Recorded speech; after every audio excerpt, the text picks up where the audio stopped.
সময় এটা বাধ্যতামূলক নয় আপনার জন্য, কিন্তু যদি সুযোগ থাকে আপনি রাখতে পারেন।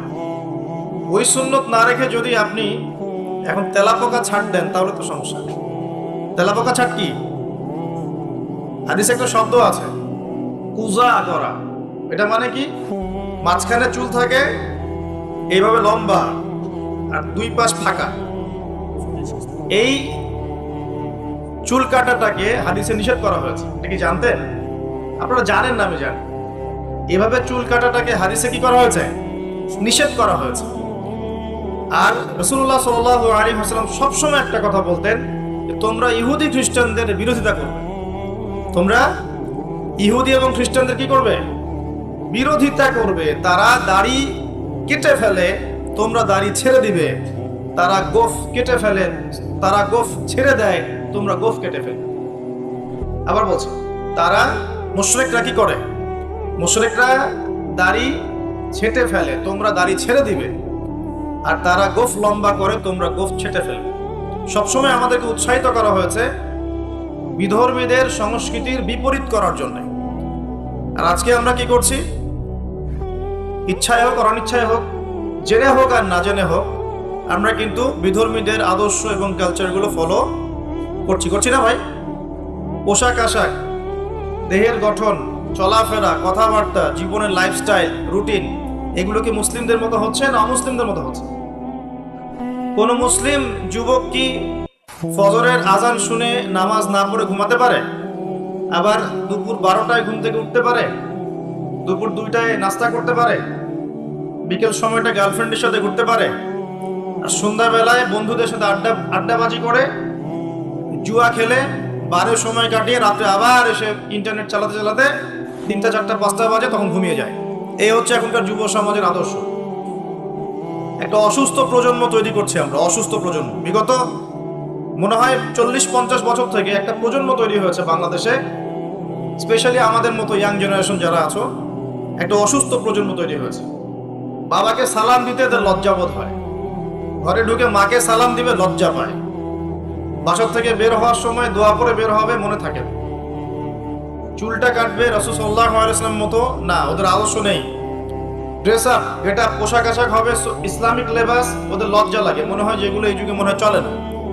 যদি ঢিলা ঢালা পোশাক পরি তাহলে আমি পিছিয়ে পড়ব, এটা মনে হয়।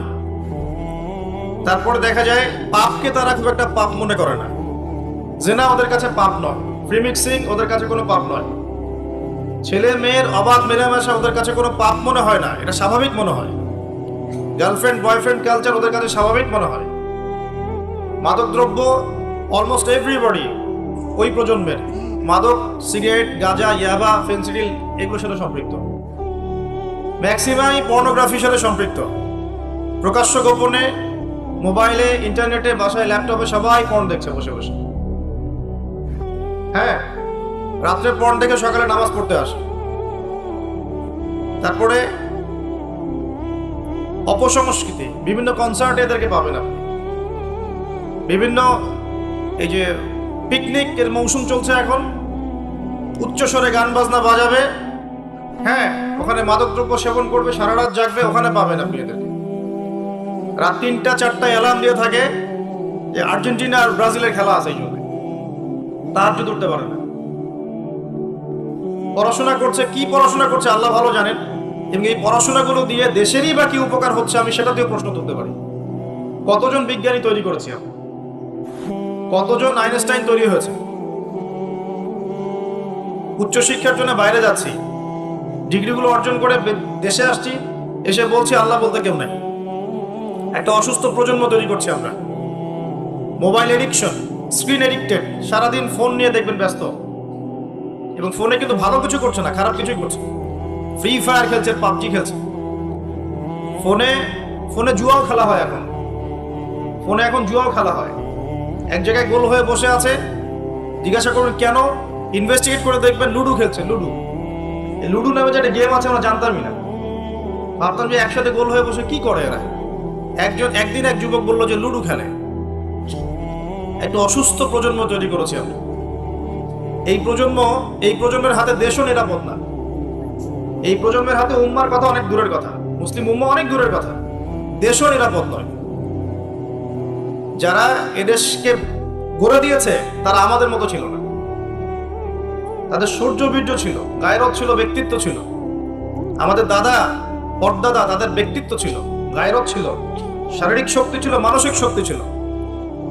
এখনকার প্রজন্ম দেখছেন অঙ্কে 80 নাম্বার না পেলে, একটা A+ না পেলে আত্মহত্যা করে ফেলছে। ভাবখানে এমন জীবনটাই নষ্ট হয়ে গেল। একটা A+ পায় নাই, আত্মহত্যা করে ফেলছে। ওর দ্বারা আপনি উম্মার বিজয় কামনা করছেন। একটা অসুস্থ প্রজন্ম তৈরি করছে। খুব গড় করে খেয়াল করে দেখেন আপনার আমার সন্তানদের জন্য কোন পরিবেশ রেখে যাচ্ছে। সবখানে পর্নোগ্রাফি। আমাদের সবার ফোনগুলোকে যদি এখন সার্চ করা হয় দেখা যাবে অলমোস্ট এভরিবডি এটার সাথে সম্পৃক্ত আছে, ইচ্ছায় হোক অনিচ্ছায় হোক। মাদকদ্রব্যের সাথে অনেকেই সংশ্লিষ্ট এবং স্মোকিংটাকে ফ্যাশন মনে করি। স্মোকটা যে মাদক এটা বিশ্বাস করতে চাই না। খুব কম ইয়াং জেনারেশন পাওয়া যাবে যাদের অ্যাফেয়ার নাই, হারাম অ্যাফেয়ার, বয়ফ্রেন্ড গার্লফ্রেন্ড কালচার নাই, খুব কম পাওয়া যাবে। খুব কম ছেলে পেলে পাবেন আপনি যারা হারাম মিউজিক শোনে না। খুব কম ছেলে পেলে পাবেন যারা আপনাকে 10টা সূরা মুখস্থ বলতে পারবে। 10টা সূরা মাত্র, 10টা চ্যালেঞ্জ করলাম, 10টা সূরা মুখস্থ বলতে পারবে না। খুব কম। আপনি খুব কম ইয়াং জেনারেশন পাবেন যারা 5 ওয়াক্ত নামাজ পড়ে মসজিদে এসে। ইয়াং জেনারেশনে খুব কম ছেলে পেলে পাবেন যারা বিশুদ্ধ করে কোরআন তেলাওয়াত করতে পারে। অনেক সময় দেখা যায় আফসোস, অনেকে শায়েখ টাইটেল দিয়ে বসে থাকে, কোরআন তেলাওয়াত করতে জানে না। বিশ্বাস করছেন না? আমার সামনে বসায়, ওলামায়ে কেরামদের সামনে বসায় দিয়ে বিশুদ্ধ করে কোরআন তেলাওয়াত করা শিখতে হবে তাকে আরো 1 বছর বক্তব্যে গিয়ে। তারপরে পড়তে হবে আরবি ব্যাকরণ, তারপর আরবি বালাগাত, উসুল, তারপরে আকীদা, হাদিস, ইবারত, ফিকহ, উসুল ফিকহ, উসুল হাদিস। এই সাবজেক্টগুলো কভার করার পরে ইফতা দিতে হবে, ইফতা, তারপর হবে মুফতি। এত পড়াশোনার এখন প্রয়োজন হয় না, সবাই ইন্টারনেট ছায় এখন। বিশুদ্ধ করে কোরআন তেলাওয়াত করতে পারছে না, স্টেজে উঠে বলছে অমুক মুফতিকে ডাকো, তমুক মুফতিকে ডাকো, বাসে বসবো। এই ফিতনাগুলো বন্ধ করতে হবে। কনস্ট্রাকটিভ পড়াশোনা দরকার। আমাদের যুব সমাজের কতজন ছেলে পেলে বিশুদ্ধ করে কোরআন তেলাওয়াত করতে পারে এটা জরিপ করে দেখেন। যারা পারে তাদের পড়াগুলোকে ওস্তাদদের সামনে শোনান, দেখবেন কতগুলো ভুল বের করা যায়। শুধু কোরআন তেলাওয়াতের কথাই বললাম, আর সিলেবাস তো অনেক গভীর। আজকে থেকে 10 বছর আগে মনে করতাম অনেক জানি, এই 10 বছর পরে এসে দেখছি যে আসলে এমন এক সাগরে ডুব দিয়েছে আমি কিছুই জানি না। ইসলাম এত গভীর, এত গভীর একটা সমুদ্র ইসলামের জ্ঞান, মনে হচ্ছে আমি 2% জ্ঞান অর্জন করতে পারিনি আজ পর্যন্ত। বিশ্বাস করেন, মন থেকে কথাটা বললাম। যত গভীরে যাবেন আপনি মনে হবে আপনি জাহেল। কি বলবো আপনাদেরকে, আমার তো বলার যোগ্যতাই নেই। আর এমনও ব্যক্তি দেখছি ওয়াজ মাহফিলের মঞ্চগুলোতে এসে কসম আল্লাহর বিশুদ্ধ করে কোরআনের একটা আয়াতও তেলাওয়াত করতে পারে না, শায়েখ লাকব দিয়ে বসে আছে, বাহাসের জন্য মানুষকে ডাকছে। কোথায় ধর্ম চলে গেছে বাংলাদেশে? আর সাধারণ মানুষ তো সব বোঝে না। ওলামায়ে কেরাম যারা আছেন তাদের কথা সবার কাছে পৌঁছাচ্ছে না। তো এই ইন্টারনেটটা সবসময় উপকার করে নাই, অনেক সময় অনেক ক্ষতিও করেছে। কিছু কিছু ভালো জিনিস পাচ্ছেন ইউটিউবে, ফেসবুকে, হয়তো এগুলো যথেষ্ট না, কিন্তু এর মধ্য দিয়ে আপনি অনেক খারাপ জিনিসও পেয়েছেন। এমন অনেক ফিতনা ছড়িয়ে গেছে যেগুলো আসলে শক্তভাবে প্রতিহত করা দরকার ছিল। কে করবে প্রতিহত? যাদের কাছে ক্ষমতা আছে তাদের উচিত এগুলো প্রতিহত করা। আল্লাহ তৌফিক দান করুন। দ্বীন ইসলাম হুমকির মুখে পড়ছে। একটা অসুস্থ প্রজন্ম তৈরি করে যাচ্ছি আমরা। আমাদের বাচ্চারা, এই যে মেয়ে বাচ্চাগুলো, সুবহানাল্লাহ, আমরা তো ঢাকার মানুষ, এখন পোশাক বলতে আর কোনো পোশাক নাই। পোশাক মানে ছেলে যা পরে মেয়েও তাই করছে। যে কাপড়গুলো বাসায় পরে থাকে ছেলেরা, ছেলে মানুষরা যে কাপড়গুলো বাসায় পরে থাকে সেই কাপড় পরে মেয়েরা বাইরে গিয়ে শপিং করছে। বাইরে গিয়ে বিশ্বাস করছেন না কথা? যে কাপড়গুলো আমরা বাসায় পরি, জিন্স, এই যে ভিতরের স্যান্ডো গেঞ্জি পরি না, ছোট যে গেঞ্জিটা আমাদের গায়ের সাথে লেগে থাকে, কি বলেন, স্যান্ডো গেঞ্জি বলেন না? হ্যাঁ, এই টাইপের। আর এই শীতকালে আমরা যে একটা ইনার পরি নিচে, যেটা আমরা অনেক সময় খেলাধুলার ক্ষেত্রে ইউজ করে, ভিতরে পরে একটা ইনার বলে। তো এগুলো পরে বাইরে মেয়েরা চলছে। একটা ছেলে মানুষের তো লজ্জা লাগে এগুলো পরে করতে। আপনি কি আপনার খালি গা হয়ে বা স্যান্ডো গেঞ্জি পরে বাইরে পাবলিকলি আসতে লজ্জাবোধ করেন না একটু? আপনি অবশ্যই উপরে একটা শার্ট পরেন, অথবা একটা জ্যাকেট পরেন, বা একটা চাদর পরেন, বা একটা পাঞ্জাবি বা জুব্বা পরে আসেন, তাই না? ভিতরের কাপড় পরে মেয়েরা বাইরে ঘুরছে এখন। এখন এই পরিবেশে আপনার মেয়ে যখন যাবে, 5 বছর 10 বছর মনে করেন বাসায় ছিল, ভালো তরবিয়ত দিয়েছেন, এখন বাইরে তো যেতে হবে, স্কুলে যাবে বা মাদ্রাসায় যাবে। ও যখন এই পরিবেশটা দেখবে, ওর কাছে মনে হবে আমি দুঃস্বপ্ন দেখছি। এমনও পোশাক আছে যে পোশাকগুলো পরে ঘুরে বেড়ায় আমাদের বড় বড় শহরের মেয়েরাই, যে পোশাকগুলো পরার পরেও তাদের গায়ের ভিতরের কাঠামো দেখা যায়। এখন এই প্রশ্ন করার এই অহেতুক প্রশ্ন করার দরকার নাই যে আপনারাও কি তাহলে দেখেন নাকি, এই প্রশ্ন করার দরকার নেই, এটা বেয়াদবি প্রশ্ন। মূল কথা হচ্ছে ঘটনা সত্য কিনা, এটা হচ্ছে কথা। কারণ সবাই চোখ নিয়ে চলাফেরা করে, আর চোখ তো আর আকাশের দিকে উঠায় আপনি হাঁটতে পারবেন না, পারবেন? আর জমিনের দিকে তাকায় তো আপনি হাঁটতে পারবেন না। আপনাকে যেদিকে তাকাইতেই হবে, ডানে বামে যেদিকে তাকাবেন সেদিকে এগুলো দেখতে পারবেন। এরকম পরিবেশে আমাদের মেয়েরা বড় হচ্ছে। বিশ্বাস করেন, ম্যাক্সিমাম মেয়ে কোরআন বিশুদ্ধ করে তেলাওয়াত করতে পারে না, 5 ওয়াক্ত নামাজ পড়তে জানে না, ওযুর ফরজ কি জানে না। এমনকি এমন কিছু প্রশ্ন আসে আমাদের কাছে অনলাইনে, যে ভাবি যে এত বেসিক প্রশ্ন মানুষ জানে না, এত বেসিক প্রশ্ন। মনে করেন প্রশ্ন করছে যে নামাজে সুবহান রাব্বিয়াল আ'লা এটা বাদ দিয়ে অন্য কোন তাসবিহ পড়লে হবে কিনা। এটা খুব কমন একটা বেসিক প্রশ্ন না? এর উত্তর কে না জানে? তো কোন জায়গায় আছি দেখেন। একটা সময় ছিল, আমি হিস্ট্রির অনেক গভীর ছাত্র, আন্দালুসে একটা সময় ছিল, ওই সময় প্রত্যেক ঘরে ঘরে একজন করে হাফেজা মেয়ে পাওয়া যেত। হ্যাঁ, ঘরে ঘরে শুধু হাফেজা না, মুহাদ্দিসা মেয়ে পাওয়া যেত। কোন কোন ক্ষেত্রে মেয়েরা ফকিহ হয়েছে। এখন দেখবেন বেসিক ওযুর মাসআলা, গোসলের মাসআলা, হ্যাঁ ফরজ গোসলের মাসআলা, নামাজের ফরজ ওয়াজিব, হায়েজ নেফাসের মাসআলা, এই বেসিক মাসআলাগুলো আমাদের তরুণ প্রজন্ম জানে না। অথচ এদিকে পড়াশোনা করেছে 20 বছর 25 বছর। কোথায় পড়াশোনা করলেন আর কি শিখলেন? আর এত টাকা পয়সা খরচই বা কেন করলেন এর পিছনে? আমরা তো বলছি না যে জেনারেল শিক্ষায় শিক্ষিত হবেন না, কিন্তু ইসলামিক শিক্ষাকে বিসর্জন দিয়ে কি জেনারেল শিক্ষায় শিক্ষিত হতে হবে? ইসলামিক শিক্ষার কোনো দরকার নাই, দুনিয়ায় সবকিছু। আর জেনারেল শিক্ষায় শিক্ষিত হয়ে আপনি কি সত্যি আপনার শিক্ষা দিয়ে দেশ এবং জাতির খেদমত করছেন, নাকি একটা সার্টিফিকেটের জন্য আপনি দৌড়াচ্ছেন? নিজের মনকে, বিবেককে প্রশ্ন করবেন সততার সাথে, আয়নার সামনে দাঁড়িয়ে, সত্যি কি আপনি আপনার জ্ঞান দিয়ে সমাজের কোনো খেদমত করেছেন কিনা, নাকি আপনি জ্ঞানটা অর্জন করতে চাচ্ছেন শুধুমাত্র একটা সার্টিফিকেট অর্জন করা, সার্টিফিকেট দিয়ে একটা জব না হলে বিয়ে হবে না, বিয়ে না হলে মেয়ে দিবে না, মেয়ে না দিলে আমি তো জীবনে কিছুই করতে পারবো। এই তো জীবন চক্রটা তো এমনি চলছে। তরুণ প্রজন্মকে আমি প্রথমে রিকোয়েস্ট করবো যে একটা আয়াত দিয়ে আলোচনা শুরু করেছে। প্রিয় ভাইরা এবং বোনেরা, আল্লাহ পাক বলেছেন ওয়ামা আতাকুমুর রাসূলু ফাখুযু। আল্লাহর আদেশ এটা। যখন আল্লাহ পাক কোনো আদেশ করেন সেটা কিন্তু ফরজ হয়ে যায়। আল্লাহর আদেশ কি হয়? আল্লাহ যখন কোনো আদেশ করেন সেটা কি হয়? ফরজ। আল্লাহ পাক বলেছেন ওয়ামা আতাকুমুর রাসূল ফাখুযু। রাসূলুল্লাহ সাল্লাল্লাহু আলাইহি ওয়াসাল্লাম যা তোমাদেরকে দিয়েছেন, যে সুন্নাহগুলো দিয়েছেন সেগুলো গ্রহণ করো। ওয়ামা নাহাকুম আনহু ফান্তাহু।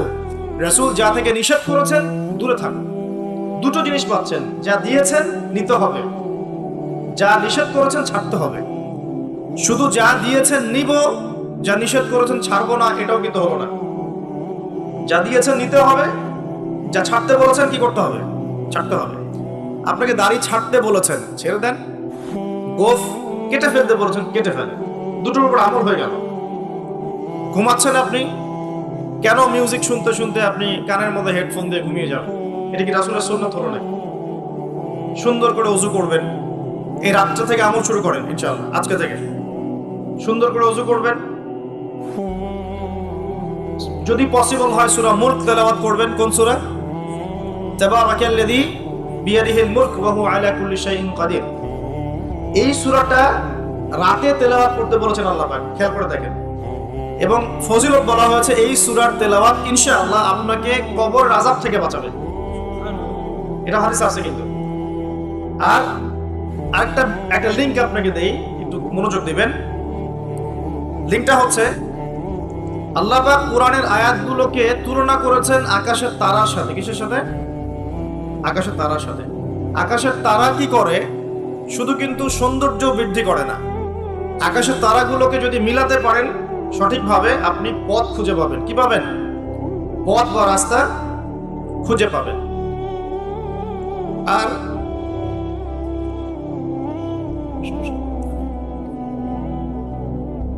যদি আপনি কোরআনের আয়াতগুলোকে মিলাতে পারেন, আকাশের তারা মিলালে যেমন পথ খুঁজে পাবেন, ঠিক একইভাবে কোরআনের আয়াতগুলোকে যদি মিলাতে পারেন তাহলে আপনি হেদায়েত খুঁজে পাবেন ইনশাআল্লাহ। তাহলে এখানে একটা মিল আছে না? এখন সূরা মুলক আল্লাহ রাতে তেলাওয়াত করতে বলছেন, আর রাতের বেলায় আপনি আকাশের তারা খুঁজে পাবেন। মিল পাচ্ছেন? আরো একটা মিল বলে দিই। সূরা মুলকের মধ্যে আল্লাহ পাক বলেছেন আকাশের তারা দেখতে। কি বলেছেন? আকাশের তারা তাকাতে বলেছেন।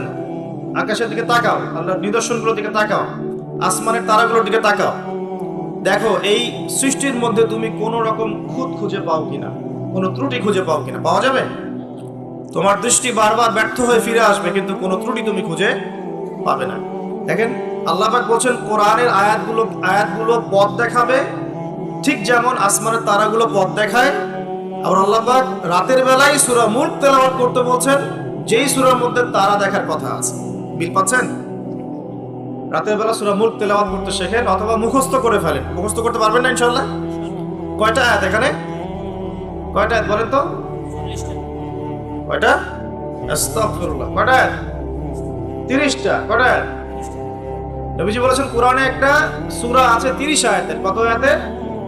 30 আয়াতের। এই 30 আয়াতের সূরা তার পাঠকের পক্ষে ঝগড়া করবে, আল্লাহ পাকের সাথে কথোপকথন করবে, বলবে যে আল্লাহ আমার পাঠকারীকে তুমি মাফ করে দাও, জোর দিবে।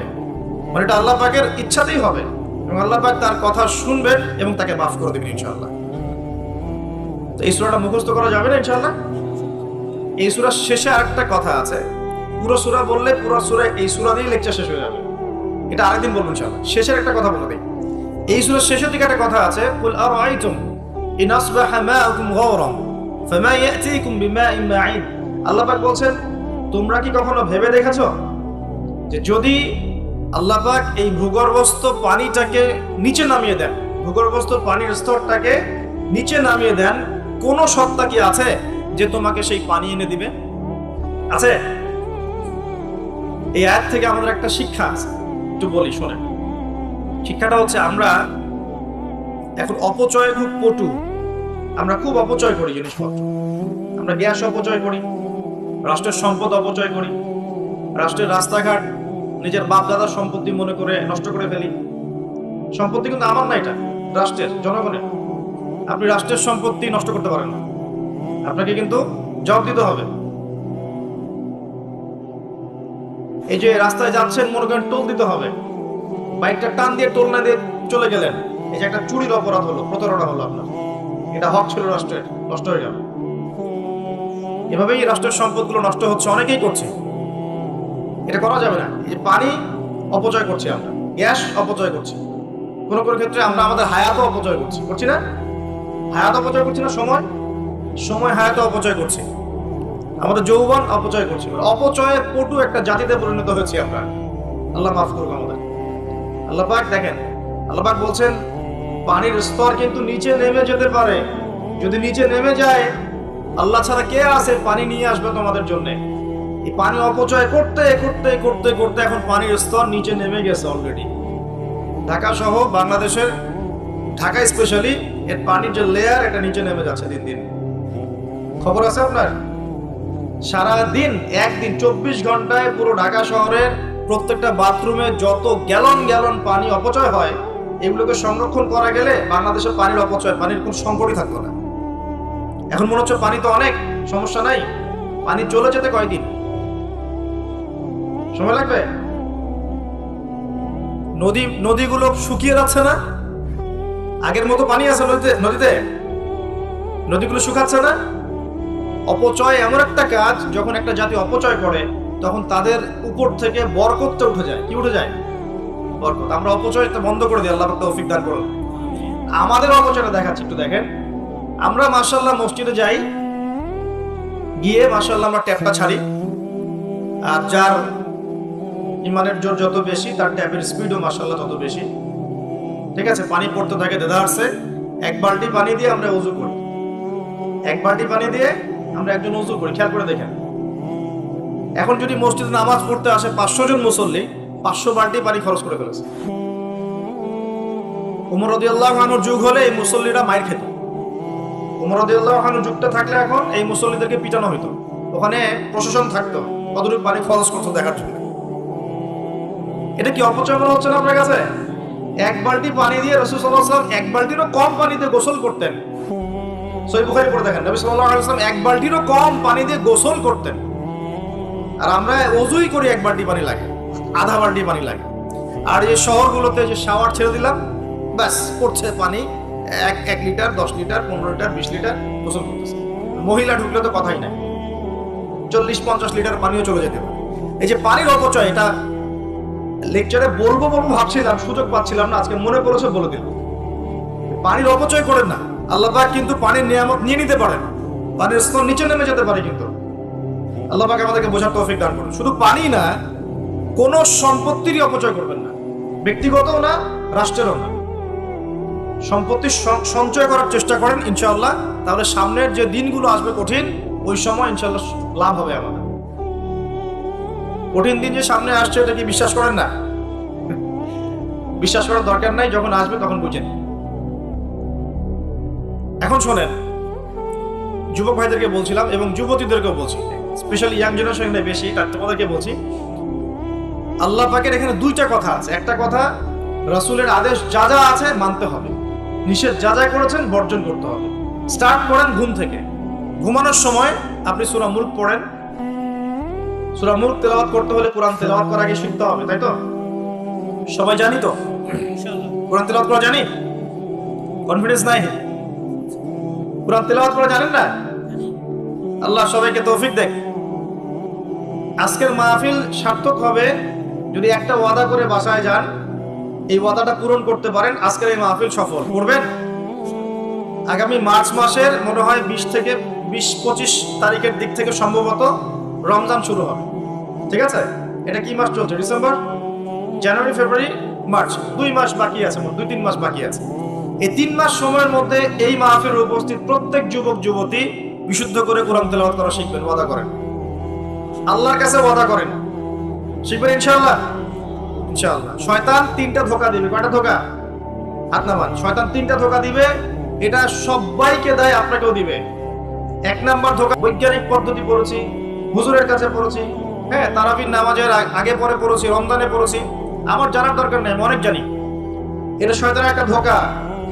ভালো করে পড়াশোনা করলে বুঝবেন যে আপনি কিছুই জানেন না এখনো। দ্বিতীয় ধোঁকা হচ্ছে, আপনাকে শয়তান ধোঁকা দিবে, আমার অনেক বয়স হয়ে গেছে, আমি আর পারবো না। এই ধোঁকা দেয় নাই ভাই? আমার অনেক বয়স হয়ে গেছে, আমি আর পারবো না, আমার জিহ্বায় আসে না। জিহ্বায় না আসলেও পড়তে হবে, তাহলে আপনি ডাবল নেকি পাবেন ইনশাআল্লাহ। জিহ্বায় না আসলেও যারা পড়ে, হাদিসে আসছে, মানে আটকে যায়, তারপরেও ওয়াহু আলাইহি শাক্কুন, এটা তার উপর কঠিন হয়, তারপরেও সে চেষ্টা করে, ফালাহু আজরান, তার জন্য ডাবল পুরস্কার, ডাবল নেকি হবে ইনশাআল্লাহ। আরেকটা শয়তান ধোঁকা দিবে, এটা তোমাদেরকে দিবে, ইয়াংদেরকে, সেটা হলো অনেক সময় পড়ে আছে, এত তাড়াহুড়োর কিছু নাই, পরে শিখে নিব। এই ধোঁকা দেয় নাই? এই ধোঁকা দিয়ে দিয়েই তো বয়স হয়ে গেল 25-30, এখনো 30টা কোরআনের আয়াত তুমি বলতে পারছো না। 30টা কোরআনের আয়াত তুমি জানো না, এটা তো ওই ধোঁকারই ফসল। তোমার আব্বা আম্মাকে আগে ধোঁকা দিয়েছে শয়তান, বাচ্চাটাকে আগে বড় করি, স্কুল কলেজ বিশ্ববিদ্যালয়টা শেষ হোক, তারপরে দেখা যাবে। ওই করতে করতে ছেলের বয়স হয়ে গেছে 25-30, এখনো ওযুর মাসআলা জানে না, নামাজের মাসআলাগুলো জানে না, ফরজ ওয়াজিব সুন্নত মুস্তাহাব বোঝে না, আর ইসলামের গভীর জ্ঞান তো অনেক দূরের কথা। কোরআন, হাদিস, আকীদা, উসুল, ফিকহ, এগুলো তো অনেক পরের কথা। এখন সে দিন শেখার জন্য একটাই মাধ্যম সামনে পায়, ফেসবুক, ইউটিউব, ফেসবুক, ইউটিউব, বাস, দ্যাটস অল। আর ফেসবুক, ইউটিউব মানে কি? ঢুকবে, দেখবে অমুক যা বললো তমুকের বিরুদ্ধে, আর তমুক যা বললো অমুকের বিরুদ্ধে, এগুলোই দেখবে। এখানে শেখার তো তেমন কিছু নাই, আপনি তো এখানে সমালোচনা শিখবেন খালি। এখানে শিখবেন কিভাবে ওয়াজ মাহফিলে উঠে কাউকে তুচ্ছ তাচ্ছিল্য করতে হয়, আপনি শিখছেন এখানে কিভাবে একজন আরেকজনকে গালি দিচ্ছে, কিভাবে একদল আরেক দলকে গালি দিচ্ছে, কিভাবে এ তার বিরুদ্ধে বলছে, ও তার বিরুদ্ধে, এটা তো শিখছেন আপনি। তাহলে সঠিক শিক্ষা পাবেন কোথায়? এখানে ঈমান রিচার্জ করবেন, সঠিক শিক্ষাটা পাবেন কোথায়? আপনাকে তো আলেম ওলামার কাছে সোহবতে যেতে হবে তো, এবং সিলেবাস ভিত্তিক পড়াশোনা করতে হবে তো। তাহলে শুধু এই ইন্টারনেটে ঢুকলে আপনি বিভ্রান্ত হয়ে যাবেন। ইন্টারনেট একটা ফিতনার জায়গা এখন, এটাকে মাধ্যম বানাতে পারেন আপনি, আপনি সহযোগী মাধ্যম বানাতে পারেন, কিন্তু একমাত্র মাধ্যম বানালেই সমস্যা আছে, আপনি শেষ, তখন সমস্যা হয়ে যাবে আপনার। এই কথাগুলো আমাদের বাস্তব জীবনের উপলব্ধি থেকে বলছি, ইনশাআল্লাহ আপনার জীবনে ফায়দা দিবে ইনশাআল্লাহ। প্রিয় যুবক ভাইরা, এই 3টা ধোঁকা থেকে বেঁচে থাকবেন। রাত্রেবেলা কি তেলাওয়াত করবেন তাহলে? কোন সূরা? সূরা মুলক। আচ্ছা, ফজিলত কি কি ফজিলত? ইনশাআল্লাহ আপনাকে আল্লাহ রাব্বুল আলামিন এই সূরা তেলাওয়াতের বরকতে, এর ওসিলা ইনশাআল্লাহ কবরের আযাব থেকে বাঁচাবেন ইনশাআল্লাহ। কবরের আযাব সত্য না মিথ্যা? চোখে দেখা যায়? কোন পরীক্ষাগারে প্রমাণ করা যায়? তাহলে পশ্চিমারা যে বলে যে পরীক্ষা নিরীক্ষা পর্যবেক্ষণ ছাড়া কোনো জ্ঞান নেওয়া যাবে না, তাহলে কি হবে? এই যে শিক্ষা ব্যবস্থা দাঁড়িয়ে আছে এখনকার এই দর্শনের উপরে, পরীক্ষা নিরীক্ষা পর্যবেক্ষণ চাক্ষুষ না দেখা পর্যন্ত কিছু বিশ্বাস করি না। যদি বিশ্বাস করেন তখন আপনাকে বলবে ধর্মান্ধ হয়ে ব্যক্তি। কি বলবে? কথা বোঝেন না আমার? হ্যাঁ, ওদের ফিলোসফি অফ এডুকেশন, মানে আমরা বলি এটাকে এপিস্টিমোলজি, আমাদের ফিলোসফিতে বলতো এপিস্টিমোলজি, মানে জ্ঞান তত্ত্ব। এই শব্দের অর্থ হচ্ছে কি? জ্ঞান তত্ত্ব। ওদের জ্ঞান তত্ত্ব হচ্ছে যে যেটা ভিজুয়াল না, আমরা যা দেখি না, এবং যেটা স্পর্শ করা যায় না, ইন্দ্রিয় দিয়ে উপলব্ধি করা যায় না, মানে স্পর্শ করে বোঝা যায় না, গন্ধ নিয়ে বোঝা যায় না, তারপরে কঠিন তরল না বায়বীয় পরীক্ষা করা যায় না, পরীক্ষা নিরীক্ষা পর্যবেক্ষণের মাধ্যমে সিদ্ধান্তে আসা যায় না, এটাকে জ্ঞান বলে না। যদি এটাকে এই সিঁড়িগুলো উত্তরানো যায় তখন সেটা জ্ঞান, ওদের দর্শন এটা। তাহলে এখন কবরের আযাবটাকে আপনি কি করবেন? এখন কবরের আযাব নাই, তাহলে এখন তো আপনাকে আল্লাহ পাকের কথায় বিশ্বাস করতে হচ্ছে না, গায়েবে বিশ্বাস করতে হচ্ছে। তাহলে এখন আপনি যখন গায়েবে বিশ্বাস করতে যাবেন, ওরাই আপনাকে তোকমা দিয়ে দিবে তো ধর্মান্ধ, এবং ওয়ার্ল্ড আপনাকে আক্রমণ করবে তখন। যেমন মুসলিমদেরকে এখন আক্রমণ করছে না এগুলো দিয়ে, এগুলো এমনি এমনি আসে নাই, এটা পরিকল্পিত। আপনার ভিত্তিটাকে নড়িয়ে দিবে। তাই তো আসলেই তো আল্লাহকে তো দেখি না, ফেরেশতা তো দেখি না, জিন জাতিকে তো দেখি নাই, আত্মা তো দেখি না, কবরের আযাব তো দেখি না, কেন বিশ্বাস করবো তাহলে? এই জন্য দেখবেন একটা প্রজন্ম তৈরি হয়েছে এখন, ওরা বলে যে আমি তো আল্লাহ কোরআন এগুলো তো খুব একটা বিশ্বাস করি না, কারণ আমি তো দেখি না। আছে না এমন লোকজন আশপাশে আপনার? এদের সংখ্যা বাড়ছে না কমছে? দিন দিন বাড়ছে। হয়তো আপনার কাছে মনে হচ্ছে যে এদের সংখ্যা হয়তো বেশি না, কিন্তু দিন দিন বাড়ছে। একটা তথ্য দিয়ে যায় আপনাদেরকে এখানে, শোনেন। বিগত 100 বছরে, কত বছরে? বিগত 100 বছরে বিশ্বের 3টা দর্শন খুব চলেছে। কয়টা দর্শন? 3টা। একটা হচ্ছে এলিমিনেশন, ওরা বলে কি? এলিমিনেশন মানে কনসেপ্ট অফ গড, মানে আল্লাহর বিশ্বাসটাকে সরিয়ে দেয়া, এটাকে এলিমিনেট করা। দেখবেন পশ্চিমারা সহ এই উন্নত সভ্যতা, সো-কল্ড উন্নত সভ্যতারে কিন্তু আল্লাহ বিশ্বাস করে না, তারা নাস্তিকতার আদর্শ ছড়িয়ে দিচ্ছে, কিন্তু তারা বিজ্ঞানে বিশ্বাস করে, আল্লাহ বিশ্বাস করে না। কিন্তু হ্যাঁ, বিজ্ঞান যদি বলে কবরের আযাব বলে কিছু আছে, ওরা বিশ্বাস করবে, অবশ্যই বিশ্বাস করবে। কিন্তু আল্লাহ যদি বলেন কবরের শাস্তি আছে, তারা বিশ্বাস করবে না। আমার কথা বোঝাতে পারছি? আচ্ছা, এটা একটা। 2 নম্বর হচ্ছে ম্যাটেরিয়ালিজম, মানে বস্তুবাদিতা, মানে মানুষকে দুনিয়া, খাও দাও ফুর্তি করো, ব্যাংক ব্যালেন্স, টাকা পয়সা, জমি জমা, স্ট্যাটাস, এইটুকুর মধ্যে সীমাবদ্ধ করেছে। চিন্তাগুলোকে এর মধ্যে সীমাবদ্ধ করেছে। পরকালের জীবন, ওইখানে জবাবদিহিতা, আল্লাহর সামনে দাঁড়ানো, এগুলো বাতিল, এগুলো পড়ে। মানুষকে দুনিয়ার দিকে ফোকাস করেছে। দেখেন না এখন ফ্লাইওভারে দাঁড়াবেন, দেখবেন মানুষ ছুটছে, সারাদিন ছুটছে। কিসের পিছনে? পরকাল, দুনিয়ার পিছনে। অল্প কিছু মানুষ আছে যারা একটু ধর্মান্ধ টাইপের নাকি, তারা ছোটে ধর্মের দিকে। আরেকটা আছে 3 নাম্বার, এটা হলো চ্যালেঞ্জ এগেইনস্ট রিলিজন, মানে ধর্মের বিরুদ্ধে চ্যালেঞ্জ উত্থাপন করা, যে ধর্মের এটা কেন, ধর্মের ওইটা কেন, হ্যাঁ মুসলিমদের মধ্যে পর্দা কেন, চুরি করলে চোরের হাত কেন কাটতে হবে, বর্বর একটা বিষয়। তারপরে ইসলামে বহু বিবাহ কেন, ঠিক আছে, তারপরে বিয়ের এক্সাক্ট কোনো বয়স নাই কেন, মানে এই যে কনসেপ্ট থ্রো করছে না এগুলো, এগুলো চ্যালেঞ্জ, রিলিজিয়নকে চ্যালেঞ্জ করা, এই দর্শনটা ছড়িয়ে দেওয়া হয়েছে বিগত 100 বছরে। এই তথ্যটা আপনাকে জানিয়ে দিলাম, ইনশাআল্লাহ আপনাদের স্টাডির ক্ষেত্রে কাজে দিবে। প্রিয় ভাইরা, পরিবেশটা নষ্ট করবেন না, যাদের কোনো হাজত আছে পিছন দিক দিয়ে চলে যান। আজকে রাত্রে ঘুমানো থেকে শুরু করে দেন রাসূলুল্লাহ সাল্লাল্লাহু আলাইহি ওয়াসাল্লামের সুন্নাহর উপর আমল করা। পারা যাবে না ইনশাআল্লাহ? প্রথমে সূরা মুলক, তারপরে আপনি পড়বেন সূরা ফালাক, নাস, ইখলাস, তিনবার, মোট 9 বার। এবং প্রত্যেক 3 বার শেষ হলে আপনি দুহাতকে একত্রিত করে ফু দিয়ে নিজের মাথা থেকে নিয়ে যতদূর পর্যন্ত পারেন মাসাহ করবেন। ইনশাআল্লাহ রাত্রেবেলা আপনাকে কোনো দৃশ্য অদৃশ্যের প্রতি স্পর্শ করবে না। ঘুমের মধ্যে অনেক সমস্যা হয় না অনেকের, ওই যে বলে বোবা ধরে, দুঃস্বপ্ন দেখেন, হ্যাঁ, ভয় পান, আছে না এগুলো সমস্যা? এই সব সমস্যার সমাধান কি মেডিকেল সায়েন্স করতে পারে? যাবেন একটা অ্যান্টি ডিপ্রেশন ওষুধ দিয়ে দিবে, অথবা একটা ঘুমের ওষুধ দিয়ে দিবে, ঘুমান। কিন্তু সব সমস্যার সমাধান কে করতে পারে? আল্লাহ পাক পারেন ইনশাআল্লাহ। এগুলো নিঃসন্দেহে কোনো না কোনো ভিত্তি এবং পিছনের একটা ব্যাখ্যা আছে, যেটা হয়তো আমাদের নাও জানা থাকতে পারে, হতে পারে না? সব জ্ঞান কি আমাদের আছে? সব জ্ঞান যে আমাদের নাই, একটা এক্সাম্পল দেয়, জাস্ট একটা এক্সাম্পল দেয়। আমাদের শরীরে কি আত্মা আছে? আছে না নাই? আত্মাকে কি কেউ দেখেছে কিনা? এটাকে কেউ টাচ করেছে কিনা? তা আত্মা কঠিন, তরল না বায়বীয় কোনো জ্ঞান কারো আছে কিনা? এখন একজন মানুষ মৃত, একজন মানুষ জীবিত, উভয়ের মাঝখানে পার্থক্যটাই তো হচ্ছে আত্মা। একজন মানুষ মৃত, তার মধ্যে আত্মাটা নাই, আর যে মানুষটা জীবিত তার মধ্যে কি আছে? রূহ বা আত্মা আছে। আল্লাহ পাক এই সম্পর্কে কি বলছেন? আল্লাহ বলছেন সূরা বনী ইসরাঈলে, ইয়াসআলুনাকা আনির রূহ, হে নবী তারা তোমাকে রূহ বা আত্মা সম্পর্কে জিজ্ঞেস করে।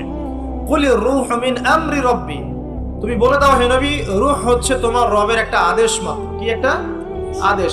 আদেশে এসেছে, আদেশে চলে যাবে, কোনো কারণ লাগে নাকি? আমরা কারণ ব্যাখ্যা করতে চাই, এটাকে বলে কার্যকারণ তত্ত্ব। প্রত্যেকটা কাজের পিছনে একটা কারণ ব্যাখ্যা করি। হ্যাঁ, এটা কেন হলো এই কারণে, এটা কেন হলো এই কারণে, এটাকে বলে কার্যকারণ তত্ত্ব। আল্লাহ পাকের হুকুমে মানুষ যে মারা যাচ্ছে, এর পিছনে কোনো কারণ লাগে নাকি? এই যে একটা মানুষ হাঁটছে ডেড, আর আমরা বলে দিলাম হৃদযন্ত্রের ক্রিয়া বন্ধ হয়ে মারা গেছে, এই তো, এই কথা তো। ক্রিয়াটা বন্ধ হলো কিভাবে? ভালোই তো ছিল, হঠাৎ করে কি হলো? কার হুকুমে হলো? এটা কোনো হুকুম তো নাই। এই কনসেপ্টটাই তো বিশ্বাস করছে না। রূহ বলে কিছু একটা আছে না? এই রূহের কি ব্যাখ্যা আমি করতে পারবো? এই জ্ঞান কি আমার আছে? আল্লাহ বলছেন ওয়া মা উতিতু মিনাল ইলমি ইল্লা কালিলা, এই বিষয়ে তোমাদেরকে খুবই কম জ্ঞান দেওয়া হয়েছে, জ্ঞানই দেওয়া হয়নি। জ্ঞান কে দেয়? নাকি সব জ্ঞান আমরা অ্যাচিভ করি? জ্ঞানতাত্ত্বিক দর্শন শোনেন, কিছু মানুষ বলেছে সুদীর্ঘকাল ধরে মানুষ বুদ্ধি থেকে জ্ঞান পায়। কি থেকে পায়? বুদ্ধি থেকে। আবার কিছু মানুষ বলেছে মানুষ অভিজ্ঞতা থেকে জ্ঞান পায়। কি থেকে? অভিজ্ঞতা হয়েছে, জ্ঞান পেয়েছে। আগে জানতাম না, এখন জানছেন। এখানে বিষয়টা কি? এর চূড়ান্ত বক্তব্যটা কি? চূড়ান্ত বক্তব্য দিয়েছে ইসলাম। ইসলাম বলছে ওয়াকুলিল হাক্কু মির রাব্বিকুম, হক বা সত্য রবের পক্ষ থেকে আসে। সূরা বাকারায় আছে ওয়াআল্লামা আদামাল আসমাআ কুল্লাহা, আল্লাহ পাক আদম আলাইহিস সালামকে সমস্ত নাম শিক্ষা দিয়েছেন। সূরা আলাকে আছে আল্লামাল ইনসান মা লাম ইয়ালাম, মানুষকে সেই জ্ঞান শিক্ষা দিয়েছেন যা মানুষ জানতো না। জ্ঞানকে শিক্ষা দিয়েছেন, জ্ঞানকে শিক্ষা দিয়েছেন। তাহলে জ্ঞান কার পক্ষ থেকে আসে? এখানে একটা কথা মনে রাখবেন, আপনার যদি অনেক বড় ডিগ্রি সার্টিফিকেটও থাকে, যদি হৃদয়টা পরিচ্ছন্ন না হয়, হৃদয়ে নূর না থাকে, আল্লাহর মারিফত বসিরা না থাকে, তাহলে কিন্তু আল্লাহর পক্ষ থেকে জ্ঞান পাওয়া খুব ডিফিকাল্ট। আপনি কাগজের কিছু জ্ঞান পেতে পারেন, তথ্য পেতে পারেন, ইনফরমেশন পেতে পারেন, প্রকৃত জ্ঞান পাওয়া খুব টাফ আছে। আল্লাহ পাক বোঝার তৌফিক দান করুন। সূরা ফালাক, নাস, ইখলাস পড়বেন, সূরা মুলক পড়বেন, ওযু করার কথা বলেছি। এর পাশাপাশি আপনি সূরা কাফিরুন পড়বেন। কোন সূরা? কোনটা বলেন তো? প্রথম লাইন কি? কুল ইয়া আইয়ুহাল কাফিরুন। মাশাআল্লাহ। আচ্ছা, এই সূরাটা ফজিলত আছে। যদি আপনি প্রত্যেক রাতে সূরা কাফিরুন পড়েন ঘুমানোর আগে, ইনশাআল্লাহ তাআলা আল্লাহ পাক আপনাকে আমাকে শিরকের পাপ থেকে বাঁচিয়ে রাখবেন ইনশাআল্লাহ। কিসের পাপ? শিরকের পাপ কি সবচেয়ে বড় পাপ না ছোট পাপ? একটা হাদিস বলে দেই, ইনশাআল্লাহ যথেষ্ট হবে। রাসূলুল্লাহ সাল্লাল্লাহু আলাইহি ওয়াসাল্লামকে আল্লাহ পাক একটা ওয়াদা করেছেন। কি ওয়াদা করেছেন?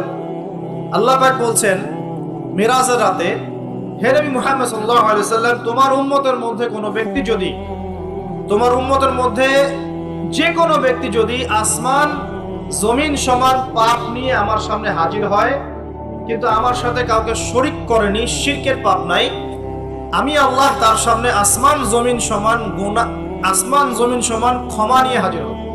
কথা কি বুঝতে পারছেন? অনেক পাপ করেছেন আপনি, পাপের শেষ নাই, কিন্তু আপনি শিরকের পাপ করেন নাই, ইনশাআল্লাহ একদিন না একদিন আপনি জান্নাতে যাবেন ইনশাআল্লাহ। আল্লাহ পাক সমস্ত পাপ মাফ করতে পারেন, কোন পাপ ছাড়া? শিরক। হ্যাঁ, তওবা করলে এখনই মাফ করতে পারেন ইনশাআল্লাহ। তো এই শিরকের পাপ থেকে আপনাকে বাঁচাবে কোন সূরা? সূরা কাফিরুন। তেলাওয়াত করেন, দেখবেন শিরক আপনি চিনে ফেলবেন ইনশাআল্লাহ, সেখান থেকে আপনি দূরে থাকতে পারবেন ইনশাআল্লাহ। আর শিরক থেকে বাঁচার জন্য একটা কিতাব আমি সাজেস্ট করেছি অনেকবার, কিতাবুত তাওহীদ। কোন কিতাব? কিতাবুত তাওহীদ। এর শারাহ বা ব্যাখ্যা আছে, অনেকগুলো প্রকাশনা থেকে বের হয়েছে, কিনতে পারেন। বাংলায় অনুবাদ করা আছে, বইটা পড়তে পারেন। তবে বইটা একটু কঠিন, অনেকে হয়তো বুঝতে পারবেন না সবকিছু।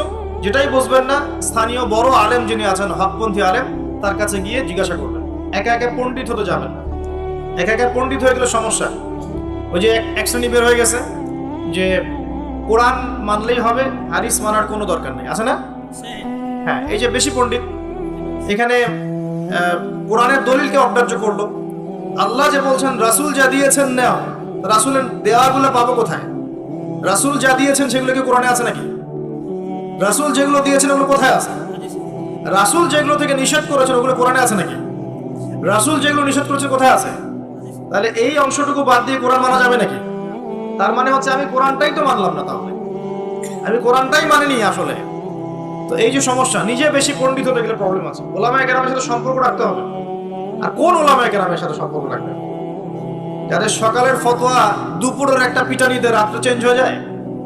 সকালে একটা ফতোয়া দিয়েছে, ওই ফতোয়া দেওয়ার কারণে দুপুরে একটা মাইর খাইছে, রাত্রেবেলা সেই ফতোয়া চেঞ্জ, হকপন্থী হয়ে গেল।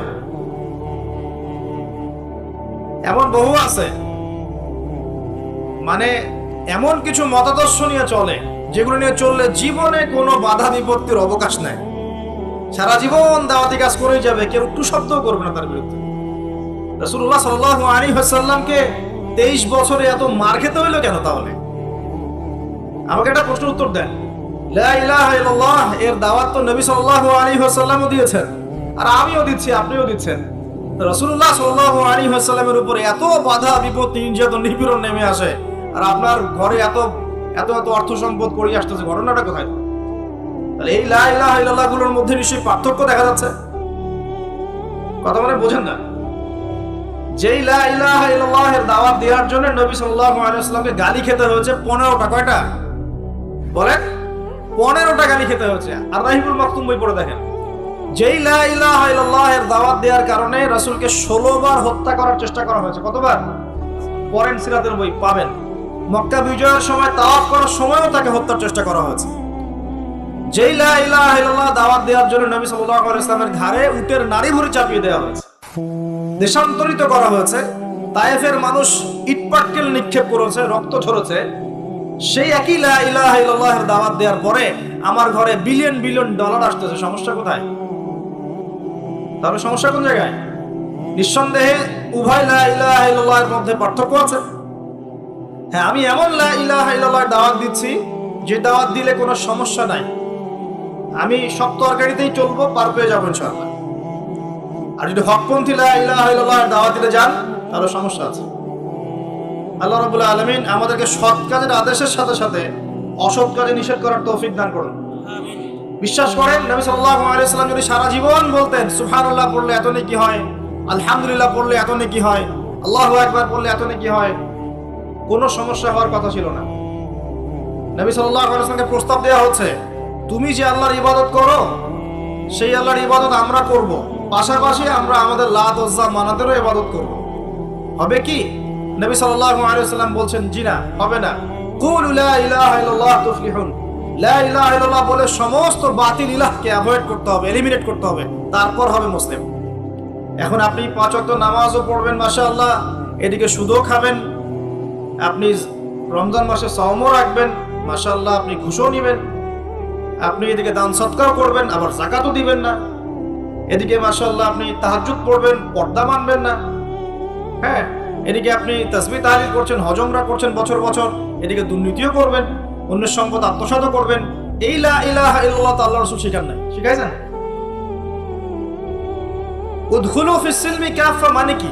তোমরা পরিপূর্ণরূপে ইসলামে কি করো? প্রবেশ করো। এখন ইসলামে পরিপূর্ণ প্রবেশ মানে কি? নামাজও করবেন, সুদও খাবেন, আর এদিকে রোজাও রাখবেন, ঘুষও খাবেন, এদিকে হজ উমরা করবেন, বোনের সম্পত্তি মেরে খাবেন। এগুলো কি লা ইলাহা ইল্লাল্লাহ শিক্ষা? মনে রাখবেন, লা ইলাহা ইল্লাল্লাহ এর হকপন্থী ওলামায়ে কেরাম যারা, সোহবতে গিয়ে পড়ে দিন শিখবেন ইনশাআল্লাহ। পারবেন না?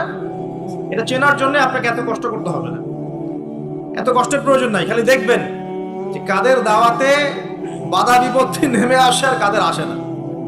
এতটুকু চোখ কান খোলা রাখলেই বুঝতে পারবেন ইনশাআল্লাহ আযজা ওয়া জাল। এই জন্য একজন মজলুম বলেছিলেন যে তাকে মৃত্যুর সময় বলা হচ্ছে কালিমা পড়েন। কি পড়েন? কালিমা পড়েন। সে বলছে যে আমাকে কোন কালিমা পড়তে বলছে? যে কালিমা তোমরা পড়ছো সেই কালিমা পড়ার পর তোমাদের রুটি রুজির ব্যবস্থা হচ্ছে, আর আমি যে কালিমাটা পড়েছি এই কালিমার জন্য তুমি এসেছো আমার গলায় আজকে ফাঁসির কাষ্ট চলাও। এই হচ্ছে অবস্থা। প্রিয় ভাইরা, দুনিয়ার জীবনটা চূড়ান্ত নয়। এখানে সফল হতে হলে একটা আয়াতেই যথেষ্ট আপনার জন্য। আজকে রাসূল যা দিয়েছেন নিয়ে নেন, যা দেন নাই ছেড়ে দেন, যা নিষেধ করেছেন ছেড়ে দেন, ব্যাস। আর কিছু করতে হবে। ঘুমানো থেকে শুরু করেছি আপনার জন্য, আমি একটু গুছিয়ে দিব আপনাকে সারাদিন, তারপর শেষ করে দিব। এবার আপনি ডান পাশে কাজ হচ্ছেন হয়ে বলবেন আল্লাহুম্মা বিইসমিকা আমুতু ওয়া আহইয়া। তার আগে যদি সম্ভব হয় 33 বার সুবহানাল্লাহ, 33 বার আলহামদুলিল্লাহ, 34 বার আল্লাহু আকবার পড়ে আপনি ঘুমিয়ে যান। এখন যদি আপনি 6 ঘন্টা বা 8 ঘন্টা ঘুমিয়ে থাকেন, প্রত্যেক সেকেন্ডে আপনি নেকি পাবেন ইনশাআল্লাহ। কেন নেকি পাবেন? কারণ আপনি আপনার আদর্শ মতো ঘুমান নাই, আপনি রাসূলুল্লাহ সাল্লাল্লাহু আলাইহি ওয়াসাল্লামের আদর্শ মতো ঘুমিয়েছেন, মুহাম্মদুর রাসূলুল্লাহর উপর আমল করেছেন। মুহাম্মদুর রাসূলুল্লাহ মানে কি? প্রতিটা কাজ করতে হবে কার তরিকায়? রাসূলুল্লাহ। এটা বোঝেন। লা ইলাহা ইল্লাল্লাহ মানে কি? মানে আল্লাহ ছাড়া আর কিছুই চলবে না। সোজা কথা, আল্লাহ ছাড়া আর কিছুই কি চলবে? কিছু চলবে না। মুহাম্মদুর রাসূলুল্লাহ মানে হচ্ছে প্রতিটা কাজ করতে হবে কার পদ্ধতিতে? মুহাম্মদ সাল্লাল্লাহু আলাইহি ওয়াসাল্লামের তরিকা। ব্যাস, এই এতটুকু যথেষ্ট। এই কালিমা নিয়ে মৃত্যুবরণ করলে পরে ইনশাআল্লাহ একদিন না একদিন আপনি জান্নাতে যাবেন ইনশাআল্লাহ। যদিও আপনি চুরি করেন, যদি আপনার জিনা করেন, যদি আপনি মদ খান, ইনশাআল্লাহ আল্লাহ চাইলে সেই গুনাহ মাফ করে দিবেন ইনশাআল্লাহ। এখন প্রিয় ভাইরা, ঘুম থেকে উঠলেন, এখানে দুটো কথা বলে দেই। এখন আমরা যে সময়টাতে আছি এটা শীতকাল না? এই সময়টা কি শীতকাল না? আমি দেখছি আমি ছাড়া আপনারা সবাই শীতের কাপড় পরেছেন বাসায়। খুব ঠান্ডা। যুব সমাজের এত ঠান্ডা লাগে কেন? এই বয়সে এত ঠান্ডা লাগে কেন? এখন তো রক্ত গরম থাকার কথা নাকি? ঠান্ডা লাগে খুব, তাহলে তো সমস্যা। আচ্ছা, এটা তো শীতকাল চলছে নাকি? শীতকাল সম্পর্কে দুটো কথা বলে দিয়ে আপনার উপকার হবে ইনশাআল্লাহ, আমাদের উপকার হবে ইনশাআল্লাহ। একটা হাদিসে আসছে শীতকালটা হচ্ছে মুমিনদের জন্য গনিমত। মুমিনদের জন্য কি গনিমত? মানে হচ্ছে একটা সম্পদ, যে সম্পদটা যুদ্ধ করে লব্ধ করতে হয়, কিন্তু এখানে কোনো যুদ্ধের প্রয়োজনই হচ্ছে না। গনিমত, উপহার, গিফট। কিরকম? শীতকালে রাতটা হয় লম্বা। রাত কি হয়? লম্বা হয় না? এতে করে সারা রাত আপনি অনেক ইবাদত করতে পারবেন। আর দিনটা হয় ছোট। দিনটা ছোট হয় না? এতে করে আপনি দিনের বেলা সওম বা রোজা রাখতে পারবেন। শীতকাল আসলেই সাহাবীরা বলতেন আহলান সাহলান। শীতকালকে বলতেন আহলান সাহলান। শীতকাল তুমি এসেছো, আলহামদুলিল্লাহ। এখন রাত্রেবেলা হে কোরআনওয়ালারা তোমরা উঠে যাও এবং কোরআন তেলাওয়াত করতে থাকো, এবং দিনের বেলা তোমরা সওম পালন করতে থাকো, আলহামদুলিল্লাহ। তো শীতের রাতটা কাজে লাগাতে পারি না আমরা? রাতের একটা অংশ ঘুমিয়ে যাবেন, শেষ অংশে উঠে তাহাজ্জুদ পড়বেন এবং কোরআন তেলাওয়াত করবেন এবং আল্লাহর কাছে হাত তুলে দোয়া করবেন। ইনশাআল্লাহ শেষ অংশে, রাতের শেষ অংশে আপনি যে দোয়াই করবেন, আপনার রিজিক যদি হালাল হয় ইনশাআল্লাহ কবুল হয়ে যাবে। শীতকালকে কাজে লাগান। আবার দিনটা হয় ছোট, তাই দিনের বেলা আপনি সওম বা রোজা রাখতে পারবেন। আল্লাহ পাক তৌফিক দান করুন। শীতকাল সম্পর্কে একটা এরকম বর্ণনা আছে, যখন কঠিন শীত আসবে তখন ওই শীতটা থেকে একটা আশ্রয় প্রার্থনা করতে হয় আল্লাহর কাছে, আল্লাহ এই কঠিন শীত থেকে আমাকে বাঁচাও। কারণ কি জানেন? কারণ হচ্ছে জাহান্নাম বছরে 2টা নিঃশ্বাস ছাড়ে। কয়টা নিঃশ্বাস? একটা নিঃশ্বাস গ্রীষ্মকালে যখন প্রচন্ড দাবদাহ চলে, ওইটা হচ্ছে জাহান্নামের নিঃশ্বাসের ফসল। ওই প্রভাবে পৃথিবীতে এরকম তাপদাহ চলে। এই সায়েন্স বিশ্বাস করবে? করবে না। ওর বিশ্বাসের আমার যায় আসে না। আল্লাহ পাক বলেছেন সত্য, রাসূল বলেছেন সত্য। আরেকটা হচ্ছে শীতকালে যখন প্রচন্ড ঠান্ডা, তখন শীতকালে জাহান্নামের এমন একটা জায়গা আছে যেটা কিন্তু শীতল জায়গা। জাহান্নামের পুরো জায়গাটাই কিন্তু আগুন নয়, এমনও জায়গা আছে যেটা কি খুব শীতল। ওই শীতল অংশ শ্বাস ছাড়লে এই যে পৃথিবীতে এই শীতের একটা প্রভাব চলে আসে, প্রচন্ড ঠান্ডা শৈত্য প্রভাব চলে আসে। এটা হয়তো অনেকে বিশ্বাস করবে না, মনে করবে যে ধর্মান্ধ কথাবার্তা। হাদিসে আছে নবী সাল্লাল্লাহু আলাইহি ওয়াসাল্লাম বলেছেন, কে সত্যবাদী? এই পুরো সভ্যতা না রাসূল সাল্লাল্লাহু আলাইহি ওয়াসাল্লাম? এই বিশ্বের সমস্ত মানুষ সত্যবাদী বেশি না আল্লাহ রাসূল বেশি সত্যবাদী? বাস, আর কোনো দরকার আছে কথা? শীতকালটা কাজে লাগাই। এই শীতকালে আমি একটা আমল বলে দিই প্রিয় ভাইরা। শীতকালে নবী সাল্লাল্লাহু আলাইহি ওয়াসাল্লাম এই যে তাহাজ্জুদ পড়তে উৎসাহিত করেছেন, সওম রাখতে উৎসাহিত করেছেন, এবং সাহাবীরা কোরআন তেলাওয়াত করতে উৎসাহিত করেছেন। একটা হাদিসে আছে তিনটা কাজ মানুষের গোনার একটা বড় বড় অংশকে মিটিয়ে দিবে। এক নাম্বার কাজ হচ্ছে সংকটকালীন অবস্থায় দান। মানে আপনার দান করার এখন সামর্থ্য খুব কম, টাকা পয়সার টানা হেঁচড়া আছে, এখন আপনি দান করছেন, এই দানের বিনিময়ে আল্লাহ পাক গুনাহ আপনার মাফ করে দিবেন ইনশাআল্লাহ। দুই নাম্বারটা হচ্ছে যে কঠিন গরম পড়েছে, এই গরমের দিনে আপনি রোজা রেখেছেন, তৃষ্ণার্ত থেকেছেন, এই গরমে রোজা রাখার কারণে আপনার গুনাহ মাফ হয়ে যাবে ইনশাআল্লাহ। আরেকটা কাজ হচ্ছে প্রচন্ড শীতকাল, এই যে এখন শীতকাল পড়ছে, এই শীতকালে আপনি ঠান্ডা পানিতে ওযু করছেন কষ্ট করে, এই ওযুর বদৌলতে আপনার গুনাহগুলো মাফ হয়ে যাবে ইনশাআল্লাহ। এই তিনটা কাজ শীতকালে পাওয়া যাচ্ছে না? তিন নম্বর কাজটা শীতকালে পাওয়া যাচ্ছে না, যে শীতের সময় পূর্ণাঙ্গ রূপে ওযু করলে আপনার গুনাহগুলো মাফ হয়ে যাবে ইনশাআল্লাহ। শীতকালে মাশাআল্লাহ আমাদের ওয়াজ মাহফিলগুলো হবে, ওয়াজ মাহফিলগুলোতে অ্যাটেন্ড করবেন, ঈমান রিচার্জ করবেন, রাতের বেলা তাহাজ্জুদ পড়বেন ইনশাআল্লাহ। তাড়াতাড়ি ঘুমিয়ে যাবেন যাতে করে শেষ রাতে আপনি উঠতে পারেন। রাতটা লম্বা হবে, একটা অংশে কোরআন তেলাওয়াত করবেন, একটা অংশে দোয়া করবেন ইনশাআল্লাহ তাআলা। আল্লাহ পাক দুনিয়া আখিরাতের যত হাজত আপনার পূর্ণ করে দিবেন ইনশাআল্লাহ। আর দিনের বেলা সম্ভব হলে সওম রাখবেন। আরেকটা কাজ আমাদের করা উচিত, এটা আমি মাহফিলের মাধ্যমে অ্যানাউন্স করছি, আমাদের উচিত শীতকালে আশপাশে যে দরিদ্র শীতার্থ মানুষগুলো আছে, স্পেশালি গ্রামাঞ্চলে, দেশের উত্তরাঞ্চলে কিন্তু প্রচুর শীত পড়ে, এরকম বিভিন্ন অঞ্চলে কিন্তু প্রচুর শীতার্থ মানুষ আছে। এই শীতার্থ মানুষদের জন্য সামর্থ্যবানদের উচিত হবে শীত বস্ত্রের ব্যবস্থা করা, কম্বল হোক, অন্যান্য গরম কাপড় হোক, এগুলোর ব্যবস্থা করে বিভিন্ন ফাউন্ডেশন বা সংগঠন বা পলিটিক্যাল অ্যাসোসিয়েশন বা মসজিদ মাদ্রাসা এগুলোর উদ্যোগে এই শীত বস্ত্রগুলো মানুষের মাঝে বিতরণ করার চেষ্টা করতে হবে ইনশাআল্লাহ তাআলা। পারা যাবে না ইনশাআল্লাহ? আমরাও নিয়াত করছি ইনশাআল্লাহ এই শীতে আমরা পুরো বাংলাদেশ ব্যাপী আমাদের সামর্থ্য অনুযায়ী মানুষের সাদাকাগুলোকে কালেক্ট করে আমরা শীত বস্ত্র বিতরণ করবো ইনশাআল্লাহ তাআলা। এবং আমরা রিকোয়েস্ট করবো আপনাদের দানের হাতটাকে প্রশস্ত করতে।